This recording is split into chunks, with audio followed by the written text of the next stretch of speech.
Just fucking do it. Subscribe now.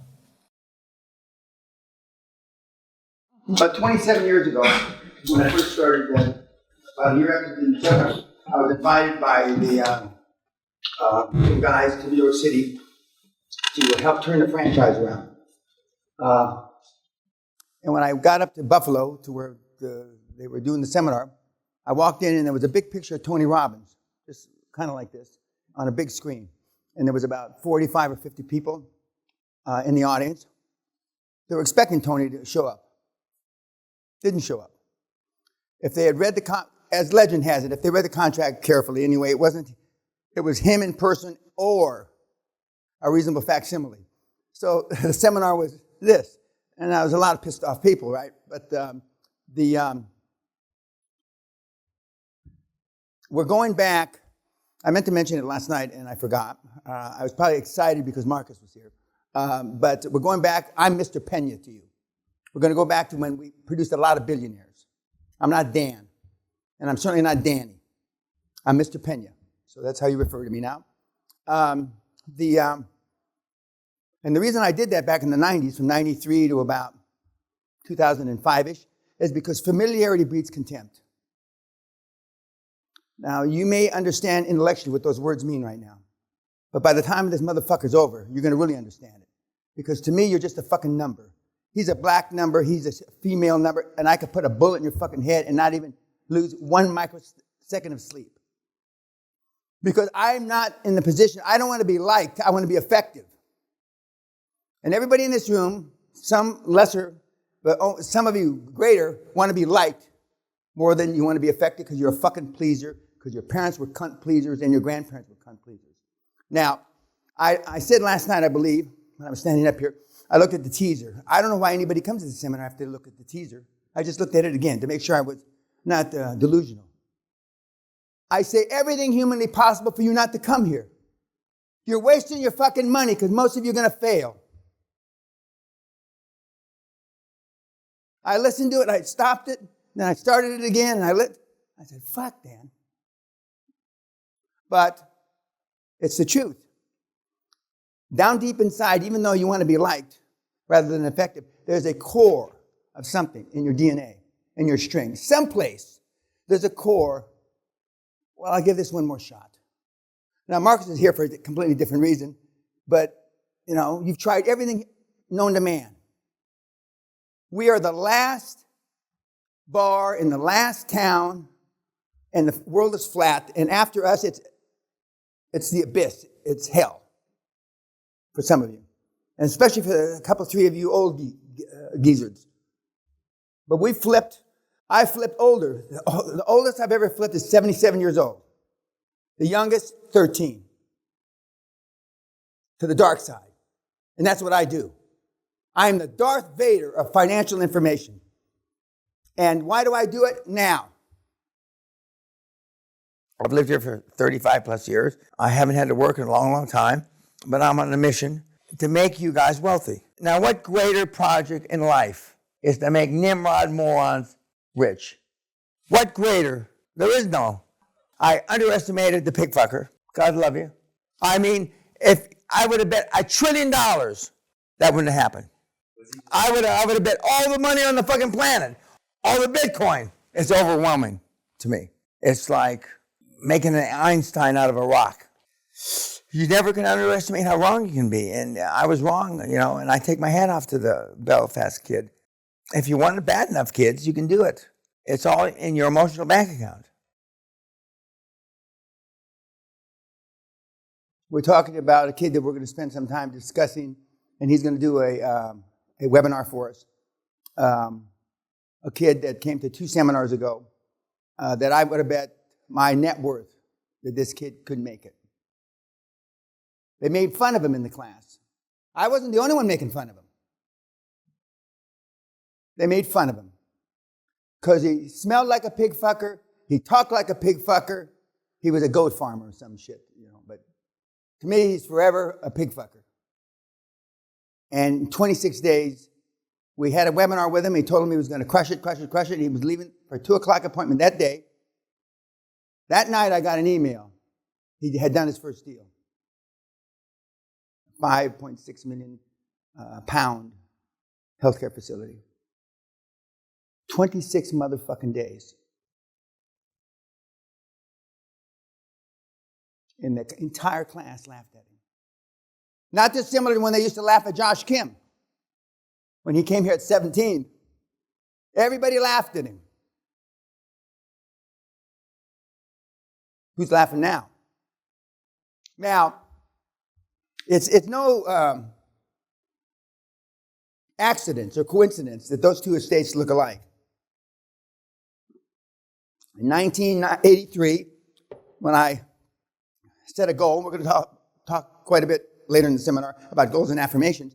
I set a goal that I wanted to have a castle on an island and be super rich and have governesses and nannies and a moat and tennis courts and all this shit for my kids, the little monsters. They were little then. In fact, only one of them was born then. And Andrew Carnegie has been my virtual mentor, my virtual hero since then. And on my last birthday, not my last birthday, but the penultimate birthday, a year ago, Sally took me for my birthday to Guthrie Castle, and we spent a few days there. And that's the former estate of Andrew Carnegie. And I already knew this because I knew what it looked like. I almost bought Guthrie Castle about 18, 20 years ago. But in my mind, I wanted an estate like Mr. Carnegie. Well, and guess what? In 1985, I moved in here. Now, for the one or two athletes in the room, you understand goals, you understand affirmations, you understand visualization. They've been doing visualization with athletics for 100 years probably, maybe longer. It's only become vogue in recent years, maybe the last 10 or 20 years, with other things in athletics. But it is one of the linchpins, one of the benchmarks for this program. Another linchpin or benchmark, some of you, maybe most of you, believe in something, a higher power, and I'm not here to sell religion, believe me. But you believe in that, and you've never seen it, have you? You've never seen a God or you've never seen it, right? You have faith.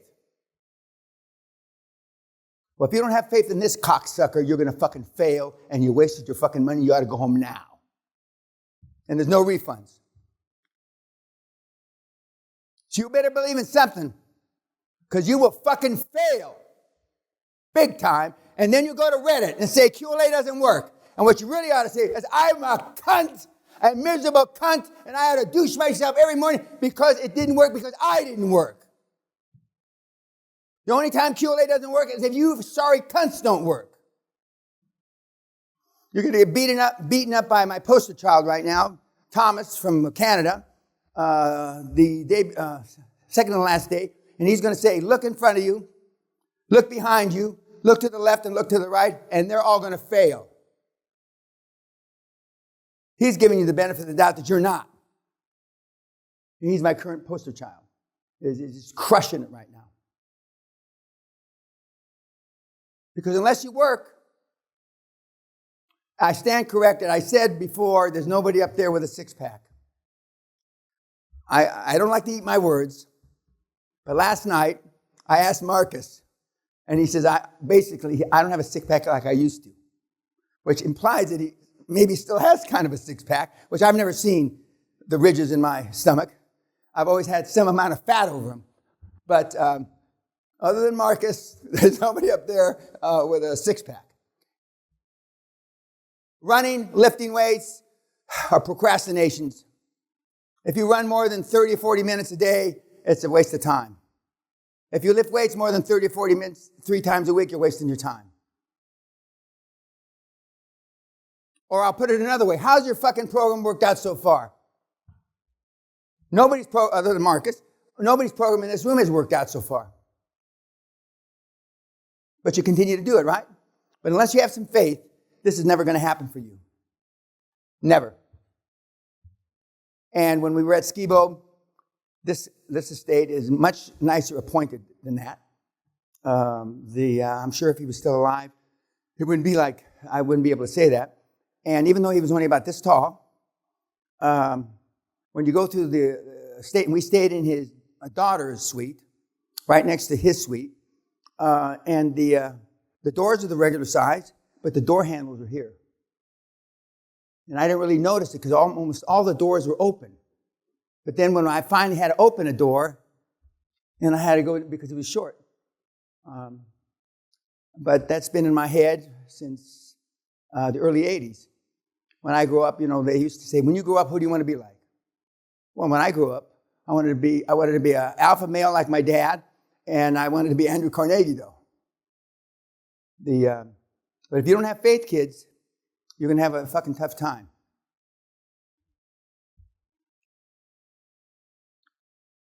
We're just going to leave that up through. I only have to leave it up 60 seconds, and then I've complied with the law. Truth is often best revealed when inhibitions about language are temporarily put aside. QLA, therefore, presents controversial issues punctuated with expressive, rough, and often distasteful words and remarks. All have a wide basis in literature and or contemporary usage. All are intended to stimulate an uninhibited interchange of ideas. But QLA unequivocally rejects hatred against any person or group, unless I mention them specifically. Nothing said, shown, or implied is intended to be threatening, insulting, or abusive, or to stir up hatred against any person or group. If you feel that robust discussions might incite you to violent actions or hatred against others, you should avoid our websites, seminars, and contents. I will hurt everybody's feelings in this room. I will pick certain people out and hammer them because it is better for the class to know just how big a cunt you are. I take no prisoners because the world doesn't take any prisoners. There's only one gold medal guy in an Olympics. The Olympics just passed for each event. I take that back. There's two in the high jump because they split the gold medal, which was surprising to me. But I'm here to produce gold medal winners in whatever you do. Most of you got married for the wrong reason. Most of you had kids for the wrong reason. Most of you were born for the wrong reason. I will prove to you before the seminar is over, at least half of you are by accident. You should have rolled down your fat mama's leg. But instead, one of those 400,000 or 500,000 little sperms hooked up and produced you. And God, aren't we lucky? I go through the seminar and say, what's the highest performance? And I ask you in the literature, what's the highest performance thing you've ever done? I ask you, what's the highest performance thing that your partner has ever done? I ask you, what's the highest performance thing your mother, father have ever done? Brother, sister have ever done? And when it's 0, 0, 0, 0, fuck all, you know why you're here.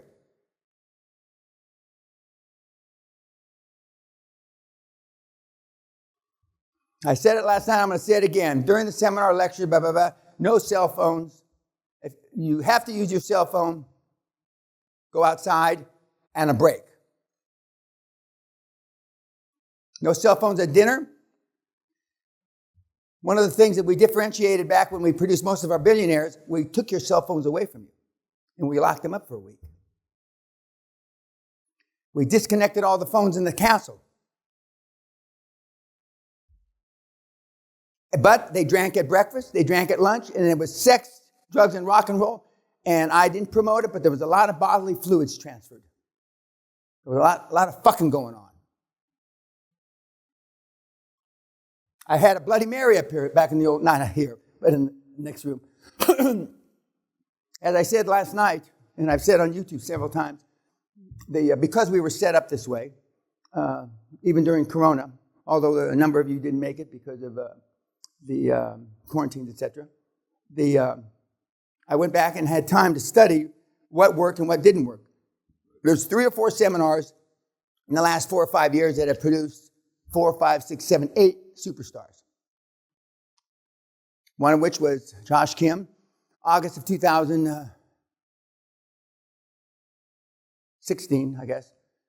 And we went back and looked at the menus. I mean, we looked at everything. What did I do different? Slides. And nothing. I mean, we didn't drug them, but we just produced a lot of fucking big hitters. And so there's nothing in common of the 4 or 5 seminars in the last 5 or 6, 7 years that have produced a lot of people, that produce a lot of wealth, that we can put a pin in to try to make it the same way that it was. But it was just an anomaly that the people came together. But they were all hungry. They were all hungry. And just as the young kid from Belfast, and Sally and I just got back from Belfast. We went on first time we've been out of we weren't really out of the UK. We took we sailed around Britain, basically. Ireland, Wales, and the west coast of Britain, England, and Scotland. And we were in Belfast, and I'm sorry to say things are still fucked up there, but the kid came from Belfast. We didn't go there because the kid looks like he's going to be a superstar. But he came and he told the class, I'm going to go out and do such and such and such and such, and I'm going to do it right away, and I'm going to crush you all. You will not be in the wake of my boat. And that's exactly what he did. And there was a guy sitting right there where Mr. Glasgow is sitting right now, who said, when he did the live webinar, and he got off, and he says, I'll let you know, Mr. Peña, how I do on this appointment at 2 o'clock. And the kid that was sitting right there, he said, I said, why is your head down? Or something like that. And he said, I guess he just wanted it more than us. Pretty fucking pathetic, as they say in Ireland. But true. This is easy peasy if you really want it. I use the analogy, for those of you that have kids, I'm sorry for you. For those of you that have grandkids, I'm double sorry for you. We're only operating on, if you've seen scaffolding on a construction site, okay? And I used to work construction during the summers when I went to school many decades ago. And at the beginning of the summer, I could hardly get up the scaffolding because I was a weak cunt. And I was pretty strong. But climbing scaffolding is different than lifting weights. And we had an accident. It was about 3 floors up, and a couple of the guys that had been working scaffolding for years and years were able to take care of the guys, save them. But about that same time frame, somebody told me what I'm about to tell you. If we're 10 stories up, and there's just a 2x12 between us and the next building, and I'm putting $1,000 bills. I'm not sure they make $1,000 bills anymore. $1,000 bills. And there's some of you that could scurry across and get $1,000 bill. I go up 100 stories, probably nobody in this room. Fuck, I don't need the money that bad. Okay? Now, we put your wife first, on the other side of the scaffolding. You're thinking subconsciously, well, fuck, I can always get another wife. I could get hurt. And now we have a psychopath in the room, or at the site that's pouring gasoline on her. So the next thing is a match, right? Not many of you are going to go across for your partner. Maybe none of you. Maybe Marcus. Now you put your kid.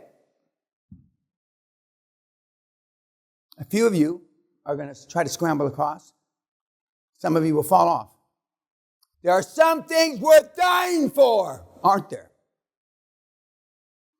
If you don't make QLA like that little shit bag that they're about to throw gasoline on, you're going to fail. Not because of the other QLA bots that are out there competing against you, because there's only a few. I've been told by the last seminar, some statistician, dipshit, probably will never do a deal, that he has calculated on the entire world, there's only 2,000 you trying to implement QLA properly. 2,000. I don't know if that number has any fucking validity whatsoever, but it scared the shit out of the class. 2,000. I don't think there's 2,000. The operative word is properly. Because how many times have you heard me say, follow the steps? A gazillion? Why do I continue to say it? EJ, turn the ventilator on. One of the things that we're blessed, we happen to be only 3 buildings in all of Scotland that have the proper ventilation for the Corona. And the contractor fucked me by putting it in because I didn't need it. An extra 45,000 pounds or some shit. And you can buy them on Amazon for 11,000 pounds. But anyway, that's a whole other story. So, how many of you in this room would run or go across 10 stories up a 2x12 to save your kid or grandkid? We're going to see. By tomorrow noon, I'll know who's going to fail in this room. By tomorrow noon. In the old days, I used to tell you. I don't do that anymore. Because occasionally I was only right about 90% of the time. And so 10% of the time it became a self-fulfilling prophecy that you failed because Dan said you were going to fail. As opposed to, if somebody tells me, I'm going to, fuck you, I'm going to succeed. Those guys are dead many decades ago. Because I have a pair. I have something that fills up my shorts. Most people that come to the seminar now, and most people that look at my website, have no nuts. And that's why you have vagina cream on your fucking desk. That vagina cream's not there by accident. We used to have a video that shows you how to use it. But I'm a kinder, gentler man now, and I don't do that. It's interesting. They don't use it like I thought they used it. But never having used it, or never having asked my wife or a female how to use it, I didn't really know. I just thought I knew. Just as many of you have an idea how you think QLA works, and most of you are wrong. Even though we have QLA for Dummies, we have all these things, all these YouTubes, you still fuck it up. Because down deep inside, you engage in self-sabotaging activity just as you have your whole life. Your whole life. I.e., 1, because you'd rather be liked than effective. 2, you want to know the why instead of the how. I never asked why in my entire life. Yeah, boss, how do I get up the scaffolding? By the end of the first summer that I worked construction, I could carry 2 80-pound buckets of cement, 2 in each hand, up the scaffolding without using my hands to grab the scaffolding. My hands had calluses, like I thought I had calluses before, but I didn't have calluses compared. My hands were bleeding and bleeding and bleeding. And at the end of every week, all my construction crew went out and spent all their money plus 10 or 20% getting drunk, fucked up, whores. One of the things that I'm going to show you later on in the week is up until I turned 60, I spent 120% of every penny I ever made in my life. Until I was 60. 120%. I spent every year more than I made. Because I never wanted a backup plan. I never wanted to have money in the bank. And I've been driving Rolls Royces since I'm 25 and a half years old. So those cars out there are no big fucking deal to me. But one of the biggest differentiations is you are who you hang around with. When we were on the sailing vessel here 10 days ago, and we're sitting out on the deck, and I was drinking beer for my breakfast, and I said, honey, is this chilling? She said, yeah, I think so. Didn't have my phone. I have 3 cell phones. I don't use any of them. Don't even turn them on. Is this chilling? There was a 96-year-old woman on the boat. Looked very much like the Queen. Little teeny lady. She was talking about World War II and lost her first husband and blah, blah, blah. And there was a hill that we had to go from one of the sites, from one of the Roman burial sites. And it was about 1.5 miles, kind of uphill, about 20 degrees uphill. There was one woman that was out about 100 meters ahead of me. And this little old 96-year-old lady was right next to me. She had a walking thing. And when she got to the top of the fucking hill, I was panting more than she was. 96. They don't make them like they used to.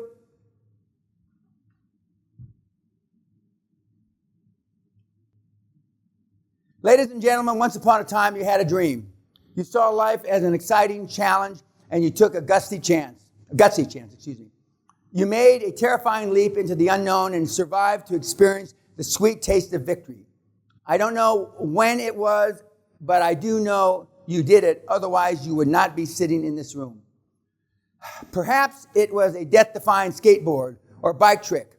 Maybe it was a climbing the tallest tree in the park or asking out your first date. I'll talk about my first date.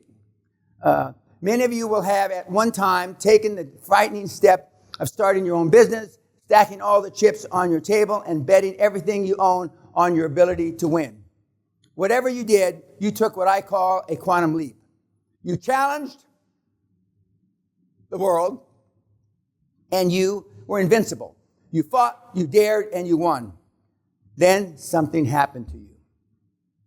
You allowed self-doubt to pierce your armor. You listened to the naysayers of this world and started to believe them.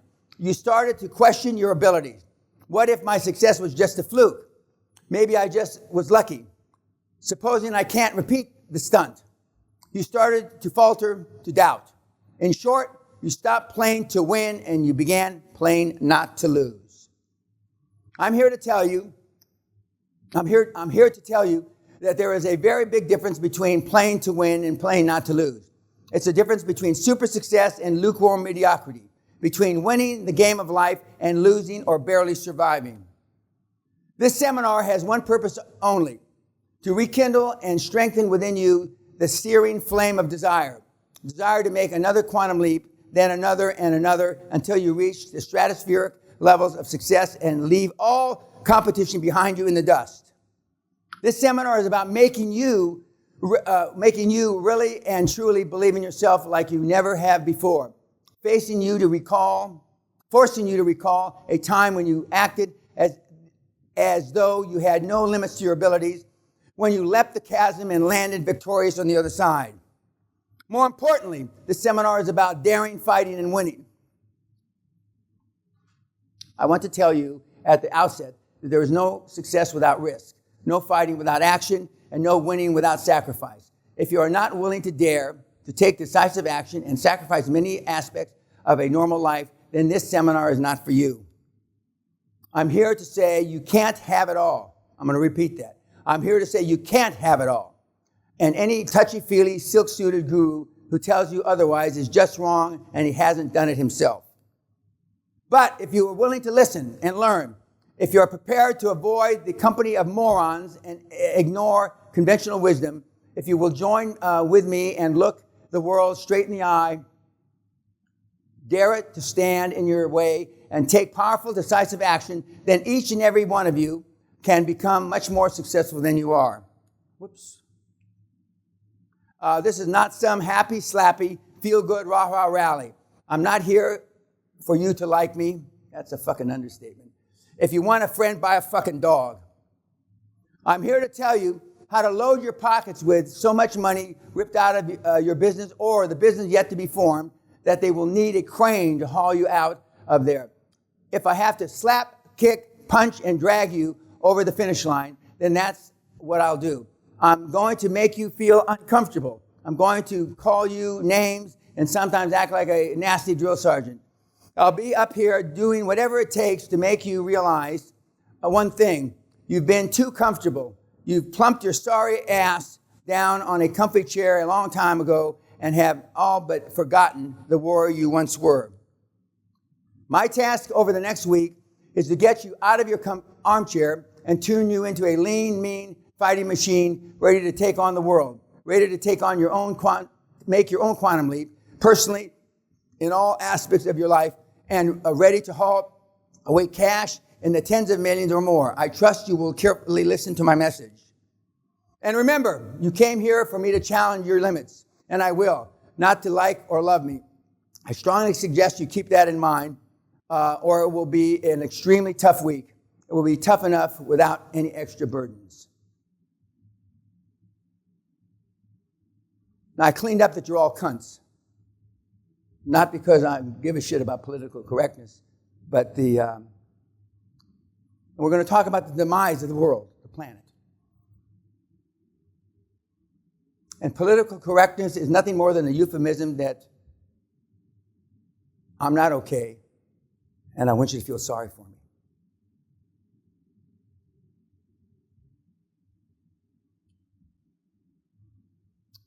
One last thing for you two.